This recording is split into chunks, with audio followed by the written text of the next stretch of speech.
Hello and a warm welcome to Edison Healthcare Open House 2022 in conjunction with Taylor Wessing.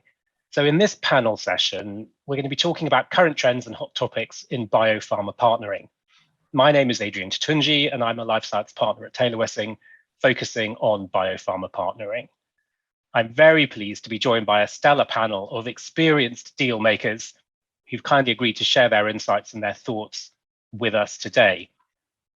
So we have Michael Bennett of Kyowa Kirin, Robin Cohen of Emergex Vaccines, and Alison Dennis from the Taylor Wessing team. I'm going to ask them to introduce themselves. So Michael, starting with you.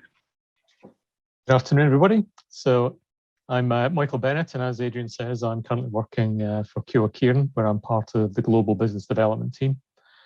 While I have global responsibilities, where we're looking to in-license a variety of technologies, both at an R&D level, so looking at platforms, but also trying to in-license new pharmaceuticals at a variety of stages of development. I also have regional responsibility as well, so we're also looking for regional partners to open up new routes to market in a variety of different countries, so looking for distributors, for example, going into Russia. In terms of my general business development career, I've been doing this now for nearly 25 years after a short stint postdocing. And then I saw the error of my ways and moved into commercial roles. And I've worked in a variety of different organizations, so life science tools, diagnostics, cell and gene therapies, and now in a pharmaceutical company. Thanks a lot, Adrian. Thank you, Michael. Robin, over to you. Yeah, thank you, Adrian. Good afternoon, everyone. My name's Robin Cohen. I'm Chief Commercial Officer here at Emergex Vaccines. So we're a clinical stage biotech developing a sort of like a vaccine platform that's a novel approach to priming T cells, a very different type of vaccination approach. We are early in our clinical development pathway, so we are right now looking at our out-licensing options. We're looking at potential partnerships with much larger organizations. And prior to this role, I was with the global and the regional business development group at Janssen CELAG. That's the pharmaceutical arm of Johnson & Johnson. And that was much more about bringing technology into the organization to develop in-house. Great, thank you very much, Robin. And Alison, over to you. Thank you very much, Adrian. So I'm the global co-head of Taylor Wessing's international life sciences and healthcare practice, and I do partnering deals, but also a range of regulatory advice across all the subsectors within the life sciences industry, so biotech, pharma, and medical devices. Thank you, Alison. So today we're aiming for a fairly free-ranging discussion, and we don't have any slides for you. But before we plunge into it, just a standard disclaimer that all of the panelists today are speaking from their personal experience and on behalf of themselves, not on behalf of their employers or their organizations. So let's get going. And I thought an interesting place to start would be just thinking about the current capital raising environment that we've seen coming through 2021 in particular, and how that is impacting deal terms. So we have an environment where there's obviously been a huge biotech boom in IPOs in the US, but which is cooling off somewhat. So I think the leading indices, biotech indices in the US have underperformed the market as a whole. And valuations, public market valuations for biotech and life science stocks also are falling somewhat. So coming to the end of 2021, there's very definitely a cooling in that environment. Private financings remain very strong. Here in Europe, we've seen a number of fairly mega new VC funds raised to invest in the life sciences as we move forward in 2022. And so that seems to be the capital raising environment. And a question in my mind is, are there now more options for biotech CEOs than perhaps historically? Can they stay private longer due to the ease of capital raising? Is there more competition for assets? And how is that impacting on deal terms? So, Michael, for your thoughts, let's start with you if we can. So I think it really depends on your point of view. So if you look, sat there as the CEO of a biotech, then it gives you options on what you're trying to do. But the majority of the CEOs really want to still stay as CEOs of a biotech rather than looking to be acquired.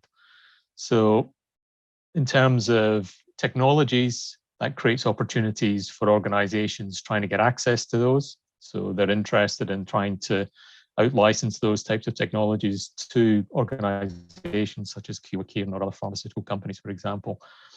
But it does mean that when you're going into those transactions, you're competing with a lot of other people because the market's becoming more interested in what's going on, and they're looking to the biotechs to really be the true innovative and new developers of technologies and platforms or whatever they may be. So I think that the dynamics have changed slightly, but there are other issues that come around with that, which is to do with your choices of partners, which I think we can talk about a little bit later. But yes, I do think that the market has changed and that's been driven by the financing. And I mean, for example, are we seeing earlier stage assets now being partnered? That's generally speaking been a trend that people have talked about for over a decade now, I guess. That's a definite. So that is a definite. Larger organizations normally would be sitting saying, well, it's not phase 3, we're not particularly interested. We want a large body of evidence and data behind your asset before we really consider it. We're looking much earlier. Every organization that I'm talking to or aware of are actually now beginning to even consider preclinical assets to try and bring those into the portfolios at an earlier stage. Obviously, the construct of the deal is different because the risk profile changes, but people are looking a lot earlier. And also from discussions with financiers in the marketplace, they're also seeing that as well.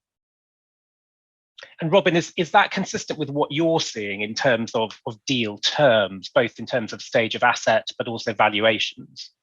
Yeah, I mean, it's a fascinating time, to be honest. I agree with what Michael's just said. I think for a CEO of a biotech now, I think you need to be innovative and agile are the key words, because I think the cost of developing these assets is going up and up and up. And one of the impacts we've seen from COVID is the availability of slots to do your trials. The time lags are extended, the costs have driven up. So the cost of bringing these assets through requires some innovative thinking in how that's going to be funded. I think the other thing that I'm really feeling at the moment is absolutely people want to get hold of these assets earlier, but there's an awful lot of scrutiny now on what data supports those. So I think maybe a couple of years ago, it was okay to have a really good and innovative idea. Today, you need all of that, but you do need some really hard data behind that to prove it's more than just a good idea. So I think there's a lot of competition out there for the right assets, but the scrutiny that we're under as biotechs demonstrate that our asset is more than a good idea and stands head and shoulders over what other options are available to investors has really shifted. So does that mean that sort of discovery stage deals are very much on the table, but you need some preclinical data? Yeah, I think discovery stage deals are on the table, and I think you know, working in a big pharma company's kind of holy grail is a phase 3 asset, but that always was relatively rare. I think now it's very rare. So the early stage assets, absolutely, but again, as I said, they need data behind them. I think it's quite therapy area specific. So there's more of an appetite in the kind of like the classic go-to areas for big pharma, oncology, hematology.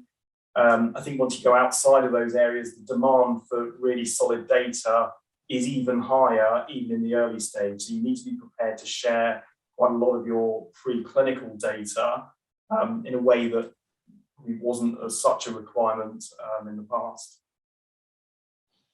Sure. And are we seeing, not just in terms of a stage of deal, is there sufficient competition for the financial terms to be different from what they would have been 5 years ago or 10 years ago? So for example, in terms of upfronts and milestones, yeah, and how each side of the deal goes about valuing the asset. Are those metrics moving? Are we, for example, seeing a greater willingness to grant co-development or co-promotion rights as a way of sweetening the deal and incentivizing a biotech to sign up with a particular licensee? It depends who we're targeting. So I think, you know, the big pharma's model of kind of acquiring everything, I can't really see that shifting. I think I think what everyone's trying to do is de-risk for both parties. So I think there's a bit more innovation. We've seen a few relatively modest upfront payments, but people have a right of sort of first refusal if everything's looking good further down the road. So people are now looking to slightly de-risk. But there is undoubtedly quite a lot of, if you've got the right asset with some good data behind it, there is a lot of competition for that. And I think biotech, as I said, because of the huge costs of pushing through the clinical development program, the biotechs continue to need these upfront payments. It's what keeps the company moving forward. At the same time, people looking to license in these things are looking to de-risk this. So they recognise the need for the upfront payments, but they're much more focused on some of the milestones along the way to release future payments. And Michael, what are you seeing in terms of upfronts? I think in previous conversations, you've said that assets seem to be becoming more expensive. How do you decide when looking at a term sheet or putting one together, whether you'd be willing to do an equity investment alongside an upfront? Is that a way of sweetening a deal as well that you're seeing more? It's the risk profile. It all comes down to the risk profile. So if we're looking at an earlier stage asset, or if you're looking at an earlier stage asset, you're not going to want to pay a large upfront. The risk profile is too large because the data doesn't support it. So the conundrum you've got as the CEO of a biotech is this undervaluing?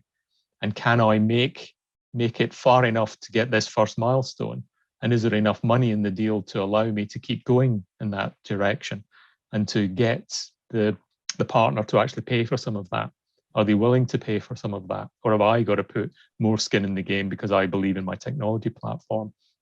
So it's all about balancing the risk profile, because nobody wants to get in a position where it's not a win-win, especially with an early stage asset, because you know that the company may be on the balance.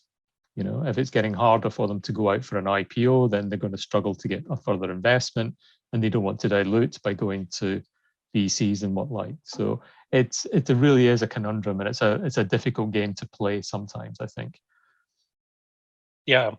And Alison, what are you seeing with your clients and some of the partnerships and partnering deals that you're advising on, in terms of, these are primarily commercial issues, I guess, and ones where the lawyers would say it's for others to do the valuation and to do the modeling to try and work out what the risk associated with the asset is. But certainly I think we are seeing upfronts. I mean, these days 100 million upfront for a discovery stage deal is not unusual. But there must be, Michael, what you seem to be saying is there must be some very good data behind that. Yeah. Alison, yes. Anything to add? So, I mean, I think what we're seeing is competition in the market for these products. You have got pharma companies, big pharma companies, who are increasingly desperate to fill their pipelines, and that competition is driving up the values. Yeah. Yeah. All right. Let's move on and talk then a bit about another facet of this, which is, I think, potentially, how is this increased competition for assets driving the deal-making process, but also the structure of the deal-making teams? There was some interesting research a few years ago now that IBM did that showed that pharma companies that were perceived to be the favored partners for biotechs performed better financially, delivered a better bottom line than pharma companies which were perceived to be difficult to deal with because of the way they managed the partnering process. And so I guess primarily targeted at Michael and Robin, I'm interested to know, is that in the organizations that you've worked in and your understanding of the sector, is that still a feature that companies are, in response to the increasing competition, looking at how they can make this process more frictionless, more appealing, and as a result, put themselves at the head of the queue for being the partner of choice with a biotech? I think it boils down, you've got to be slick. You've got to be slick with your internal processes and your internal governance. So if you can map it out and you can be very open with the potential partner and they can understand what's going on, they're keen to keep on being involved. But if you're going to sit there and say, well, it might go to this committee or that committee and somebody's got to make a decision, or they might not, and it'll get rolled over, and it's just frustrating, especially for a small biotech, because they want to get the deal done. And they know for a lot of these assets, they are becoming more attractive. There are people, plenty of suitors around. And if you're in an exclusivity period or somebody's negotiated one with you, then they want to make sure they get everything done in that period.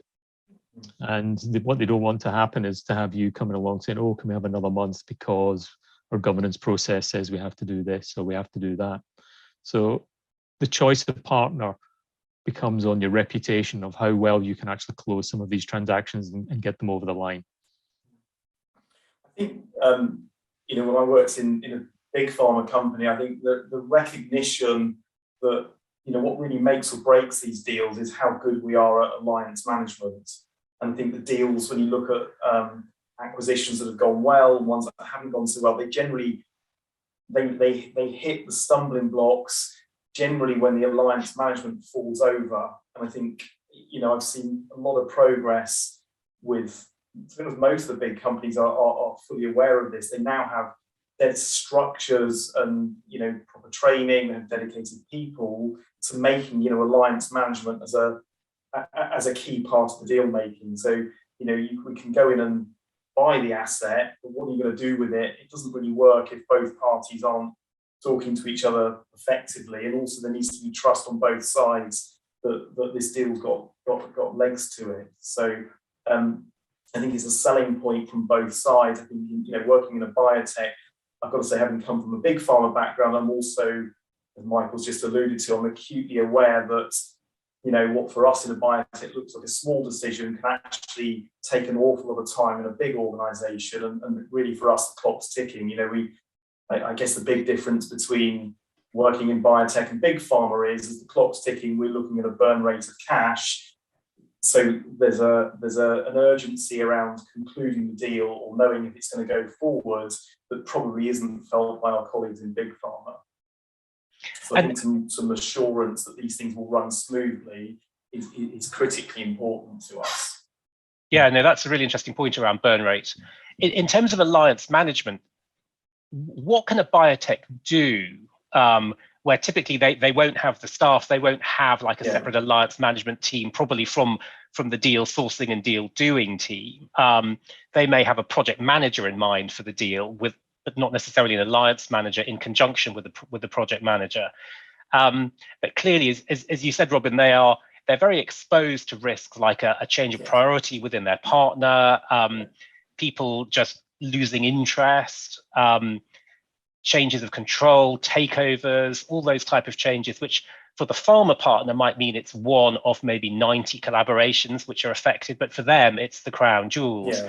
Have you got any thoughts about how, is that just a diligence issue that you have to build relationships and that's one of the key factors that you diligence as a biotech when you're going into these collaborations and choosing who you're going to partner with? I think it's really important for biotechs to understand the world that big pharma work in. So I think you need to build trust by both sides, and I think for biotech that one deal is crucially important. As you said, for a big pharma company, there may be other deals they're managing, but I think in a biotech where you don't have many people doing lots and lots of different things, it's really important that one person owns that relationship. So you recognise there may be some chop and change in the other party, but you need some consistency in the biotech. So one or two people or a small team of people really own that piece of work and don't get distracted onto all the other kind of things that land on the desks, keep that going. And I think building real trust and finding a true champion in the prospective partner is, again, really, really important, because it helps as the priorities shift and people come and go. It's really important that essentially you find both sides with some real skin in the game, as you said earlier, Adrian, that can kind of own this and keep it moving forward. So I think, as a biotech, be prepared to be honest and share, within the constructs of the contract, but you do need a level of kind of trust and honesty and talk about future issues before they come up. And as I said, I think have a bit of an understanding as to particularly things like the levels of sign-off that these deals need to go through, recognise that it's multi-step and work with the people to help them get those signed off, because quite often the big pharma person, they will need further information, because they're essentially selling that concept, that deal, to someone further up the food chain and up, and that will go all the way to the kind of like the global board. And they will be asking questions, and the sooner that we as a biotech can equip those people to pass each of those hurdles, the better. And looking at the deal-making process, the process changes that we saw and were widely commented on at the beginning of the pandemic around a move to virtual meetings, so relationship building, deal sourcing, deal negotiation, and deal execution happening entirely online. I guess we're not sufficiently out of the pandemic era for much to have changed, but do you envisage those? Do you envisage things going back to as they were, or are we going to continue with getting these deals done from start to finish entirely online? It's a really important point you raise. I know kind of the trendy thing is, no, the whole world's completely virtual. I think the reality's got to be halfway. And I've got to say, personally, I'm a little uncomfortable making these huge kind of commitments and decisions with long-term implications unless you actually get to kind of meet and build a proper relationship with the people that you're doing a deal with. So I've got to say, I'm more than happy to cut, to make my time, their time more efficient through using virtual media like this. But for me, there always will be, and there should be a face-to-face element. There is a leap of, with all the best lawyers in the world, there is always a leap of faith from both sides. It's one of the things I'm sort of learning to become comfortable to.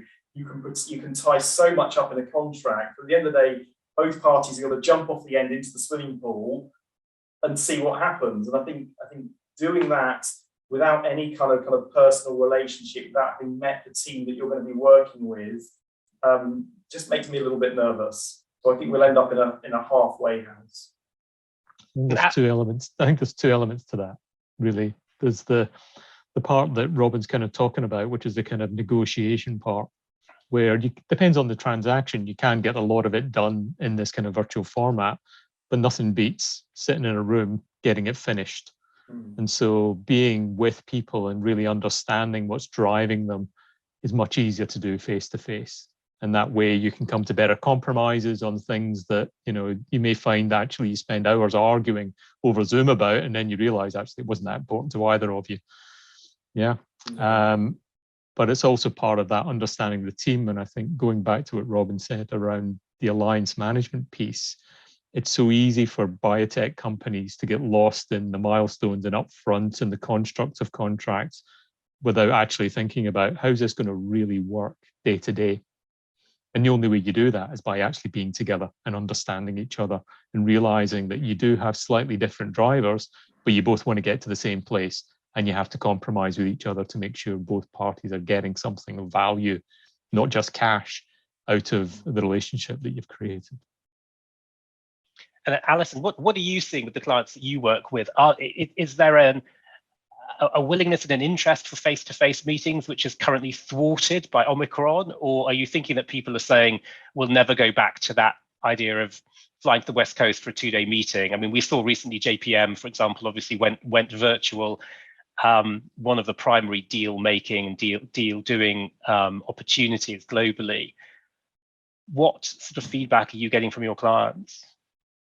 I think, like the rest of the world, people want to do less face to face, simply because they can have a better life and also be less tired. And actually, it's easier to build relationships if you're not completely shattered from having done 2 12-hour flights in a week. And you can actually have more conversations face to face than you otherwise would. So in some ways, the virtual world has sort of facilitated better relations, because every call is now face to face. It's actually hard to imagine the world when we only had telephone calls plus, on the odd occasion, meeting in person. Whereas now, actually, you get to see everyone's faces, their expressions, and so you can actually, I think, build the trust up much better. Obviously, there is nothing better than them being in person, but it becomes, slightly less necessary to do it quite so frequently. And I think that's what we'll see. So like many companies, we attended JPM virtually, but I was surprised that the number of partner organizations actually said, Are you going to be there? Would like to meet face to face. So I think there's a balance to be had, and it's still finding its feet. I think we are going to have a real mix of this and a real mix of face to face, but I still don't think, I think I'm with Robin, that nothing beats being face to face in a room with each other. Yeah, yeah. We're looking forward to things like Bio Europe, and having done a few of those in the past. They're another good example where I think I did a virtual one, and it's useful, but it missed the kind of the informality of just being able to catch up and chat to people for a few minutes. You go back and see them later that afternoon. You sort of take that structure out of it slightly when it becomes fully virtual. Yeah. So I think like the nuts and bolts, there are quite big chunks of the process that we absolutely can and should do virtually. But as we've said, I think particularly with an eye on future reliance management, I think a relationship partly built on some face-to-face engagement is important. Okay. Let's move on and talk a bit about then hot areas in terms of therapeutic indications. What are you feeling at the moment in terms of, as people who've got your finger on the pulse, what is your sense of the areas where there remains a lot of partnering interest, and perhaps areas where things have gone off the boil a bit? I think it's been good to see the world kind of wake up to. We've seen a shift from vaccines being a sort of like an add-on that big pharma have, to vaccines taking a centre stage. And I know that's really accelerated dramatically in the last couple of years, but I don't actually see that going away. I think what we're going to start to see now is how's that technology applied outside of the immediate prophylactic vaccine area. We're seeing new types of vaccines, mRNA is a good example, but that technology is actually applicable a long way beyond preventing, viral infections. It has implications in oncology, and so I think we'll start to see some of these technologies expanding into novel areas. I think the main, big pharma, again, their interest is still in the big core areas of kind of, cancer, biologics, all the infectious diseases, all those kind of core growth areas will remain really important. But I do see the role of some of these vaccine technologies coming back into sort of crossing the boundaries, if you like, being a feature going forward for some of these deals. Yeah, I mean, I think if you look at the stats for Europe last year, 2021, I think, as you'd expect, there were a lot of oncology deals. Michael will come on and talk about modalities in a minute.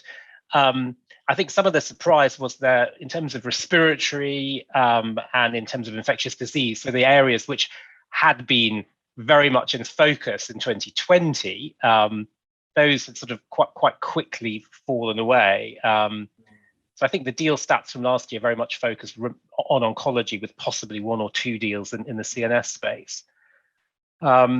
Michael, does that chime with your feel for the market and what you're seeing in practice on the ground? It does really. I mean, it's the standard stuff, as Robin was saying. It's heart disease, oncology, cardiac, all that kind of usual stuff. That's kind of where the big blockbusters are, where big pharma wants to find the big blockbusters. But nevertheless, there's still quite a lot of rising interest and still sustained interest in rare disease type products. And also, just because of my own background, having worked in cell and gene therapies are still quite a hot area. People are really starting to see that there's some traction in the marketplaces. Some of the challenges are being overcome in terms of manufacturing and distribution of these products. Therefore, there's still quite a lot of interest in these types of modalities. And cell and gene therapy, I guess primarily it was the CAR T modality, which has products on the market and which seem to be most successful in terms of being furthest advanced. Are there other modalities which you think are catching up and proving to be popular or likely to be as popular? If you can put your crystal ball gazing head on. Well, people are starting to invest quite dramatically in thinking about truly regenerative medicine. So can we make organelles? Can we do things around that? So there's some of the large pharma companies that are investing in that. And obviously around CAR Ts, there's still a lot of interest, but then there's bringing CAR T constructs themselves into different cell types. So CAR T NTs, NK cells, and a variety of other different immune cell types are becoming much more interesting. And obviously we just saw Takeda consummate its acquisition of Gamma Delta Therapeutics in the UK. There's still a lot of interest in the space and really trying to create a good base around these types of therapies where the larger pharmaceutical companies can build upon that and bringing in other small molecules or biologics alongside, or even vaccines. So a lot of vaccine technology is also becoming interesting and moving into the oncology space, and then maybe things that we can do around personalized medicine with vaccines as well. So there's a lot of interest in different modalities and different technologies. And Alison, what's your take on the current hot topics in terms of modalities and therapeutic areas? What are you hearing from your clients? I think obviously with COVID, diagnostics has come to the fore, and I think that personalized medicine space is really going to grow. And I think the combination between diagnostics industry and pharma industry, I think they're just going to get closer and closer together. Obviously, potentially some acquisitions there as well. I can see coming down the line. Well, that's an interesting tip. So one to watch there, definitely. So moving on to think a little bit about something that intrigues me, I think in particular, are two particular aspects of deal making. One is sort of the willingness to grant co-rights, whether that's co-development or some sort of joint marketing like co-promotion. And then secondly, the pharma's willingness to entertain a field-specific or an indication-specific deal. Perhaps going back a few years, the traditional view was that pharma always wanted to acquire the asset outright, the composition of matter. They were concerned about off-label use, potentially causing them problems if they did a indication-specific deal. So on either of those 2 points, Michael, if I can start with you in terms of sort of co-rights and also field-specific, what are you seeing, or what are your thoughts on those areas? So I think from a biotech company's point of view, field-specific is far more interesting to them. So they want to be able to license at a variety of different fields if they possibly can. But on the other side of the table, you're sitting there thinking, well, I'm creating competition or I'm leaving competition out there, and I don't want that. But then it comes down to value. How much are you willing to pay to secure all of the fields or to take it exclusively? And as values have been going up, then it becomes too expensive. So you've got to narrow it down to something you can afford and you want to invest in, because the chances are, even though you've got 100% of a market, you're only ever going to try and exploit it in 10%. The idea then would be that you'd be able to license it out yourself in different fields to people who you're comfortable with, aren't going to compete in your field. But it's a more difficult game to play, because then it creates greater demands on your BD team to have to do a variety of different activities all at the same time. So once again, it's trying to get the balance, and it's really around the value and how much you're willing to spend. Okay. And co-rights then, is that something that pharma companies are using to sweeten deals and attract biotech? It usually gets pushed at you from the other side, to be honest. It's usually that the biotech itself wishes to make a name in its home country, and they either want to go for an IPO on a local stock market or something, and they say, well, we want to be able to commercialize. So you can construct things quite nicely to allow that, but you've got to make sure you can step in, and if it's starting to fail because they're not putting enough resource behind it, that you can rescue it and it doesn't damage the reputation of the product in the rest of the world. And that's what you've got to be very careful of. It's so easy to undermine information that's going into regulators or going into HTAs that you just want to avoid that if you can. Yeah. So, but you're seeing that. Are you seeing that more? Could we say that is a trend, that biotechs are being more upfront, more aggressive at asking for co-rights, or has that always been there really? I think they've always asked for it, but usually it just depends on the organization whether you're willing to give it away or not. So there's no real clear guidance on it. I think that normally you would ask for it if you think that you can get market traction but is your company large enough to actually make sensible sales? Or do you actually see that entering a broader business partnership with another organization is what's actually going to drive your bottom line for you as well, and allowing you to spend that money on new innovations or new platforms? So it's a hard, once again, it's a hard one. It's really a balance. Robin, are there either of these points that cross your desk frequently? I would say frequently, because it's a high quality problem to deal with, if I'm honest. But I think from a big pharma's point of view, absolutely the cleanest way forward is not to have to pick up historic local deals that have been made prior to big pharma getting involved. For exactly as Michael said, it creates, when you've essentially got the same technology going to different regulators, albeit in a different area, it comes back to alliance management. You've then got pricing that may not talk to each other. It just gets quite messy. On the other hand, from a biotech's point of view, actually, we're trying to strike the balance between, getting deals in early, bringing revenues in early, but maybe the long-term goal may be to seek a big pharma partnership. And big pharma, particularly when you work in that space, you realise, the hurdles that each deal has to pass in terms of how applicable the technology is, what the future revenues are so high that actually, almost by definition, a lot of the deals that big pharma look at it means that the technology is probably applicable beyond the immediate area you're looking at. And again, it then comes back to, that's the reason that big pharma quite often will want to buy the entire asset, because they can develop it and explore new spaces that simply the biotech wouldn't have the resources, to make that happen.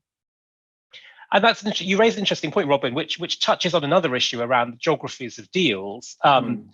Is that another reason why big pharma prefers global deals? Because they don't like the idea of a separate dialogue with different regulators in an uncoordinated way if their partner's doing regional deals? I mean, for sure, and there's, big pharma will have their own processes, their own compliance hurdles and everything else. And so again, it's cleaner to run it just entirely through the big pharma company.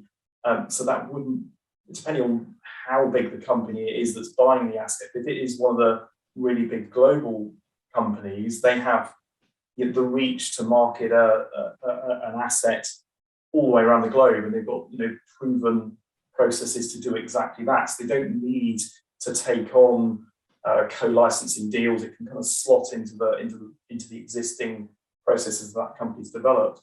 I think when it's slightly smaller tier pharma companies licensing, there may be parts of the world, sort of in LATAM or particularly, where they're quite happy to have an existing licensing deal, but they will certainly want to hang on to the big territory. So again, it's therapy area specific, but the big buckets, Europe, Asia Pac, US.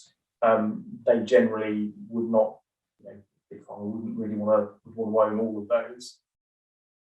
And is that your experience, Michael, as well? And what role does China play? I think we see quite a few China-specific deals, but certainly it seems to be the case that, and in some cases, Japan-specific deals, but it seems to be increasingly rare for Europe to be licensed as a regional partnered as a region without the US.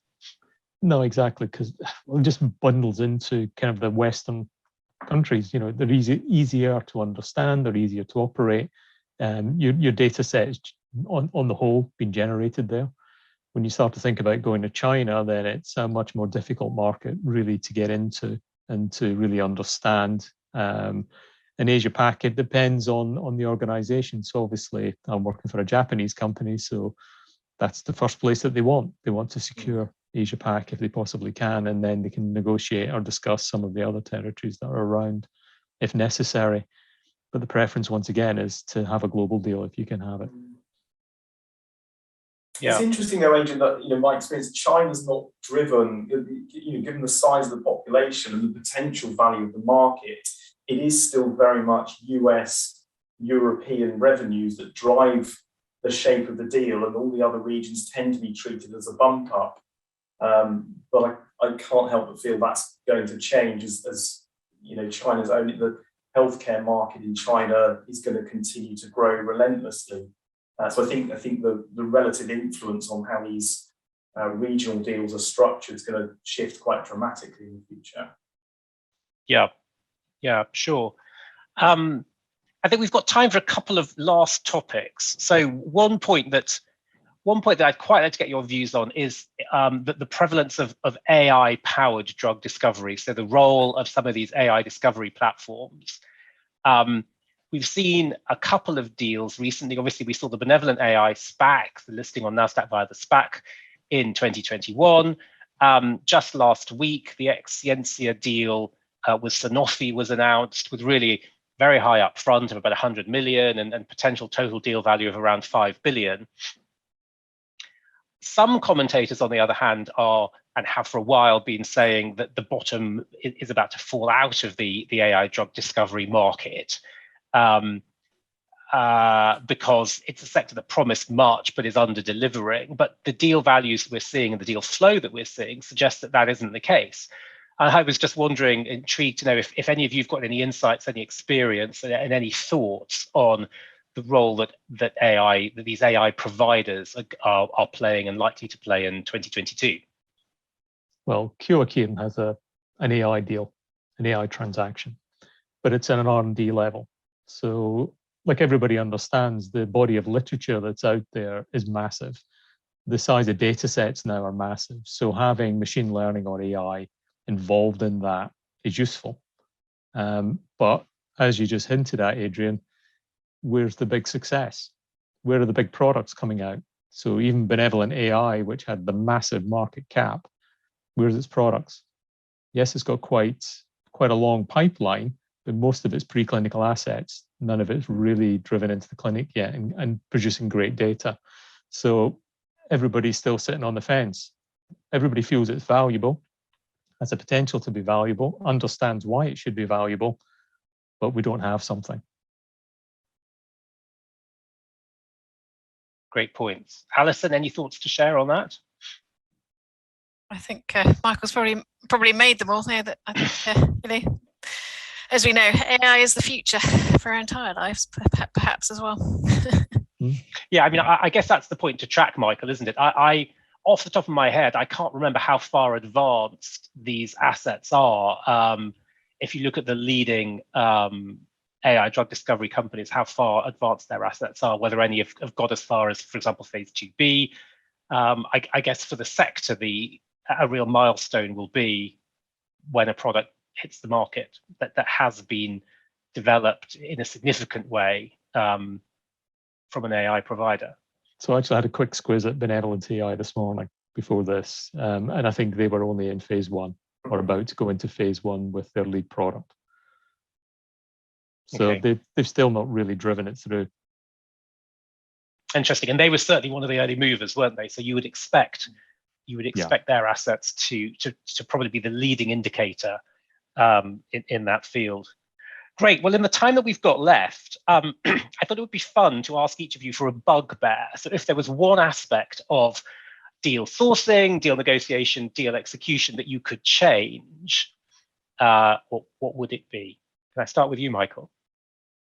People being realistic. It's all very well upselling your data set, upselling what you've got, upselling your assets, but be realistic when you come to the valuation of your asset.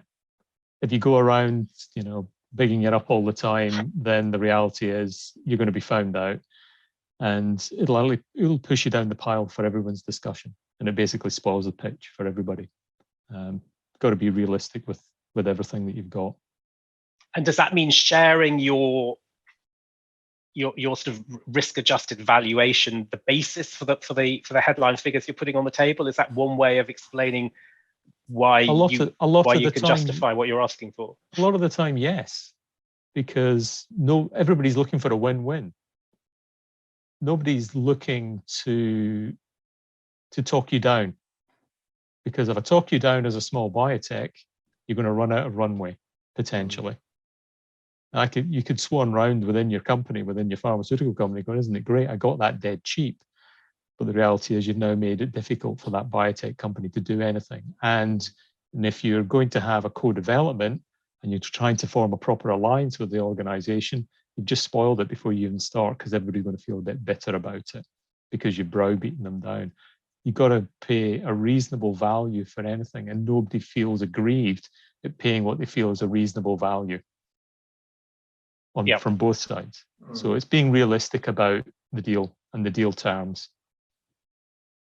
Well, that's a good one, certainly. Robin, do you have any bugbears to share? I think, or is everything rosy? Everything's very good, but I think I find it slightly frustrating that when a big pharma company looks at the biotech's work, when the deal goes through, the assumption is you essentially tear up the clinical plan and redo it. So I think that goes to both sides. I think from the biotech's point of view, I would love every clinical trial to be done with the right regulator, using the right structure for the trials that meets big pharma standards all the time. It would make life a lot easier. And then equally in big pharma, I think sometimes the assumption is we will just redo pretty well everything, and that sometimes feels like it slows down the development program a little bit. Okay, and Alison, any bugbears that you can share? Well, I will say with complete bias, I would say talk to your lawyers a bit earlier. Whenever you're going to talk to them a bit earlier, because it can make a big difference. It's quite hard when you're given a term sheet and you sometimes sit there and think, why? And it's sometimes quite hard to wind back from positions that have been put into a term sheet. And so actually talking to your lawyers, certainly at term sheet stage, is probably a good idea. Great. Well, on that note, I think it just remains for me to thank you all for joining the panel. You shared some really valuable insights, and I'm sure that the people who are attending the Edison Open House Conference will find real value in what you've said. So thanks again. And I think we can draw it to a close.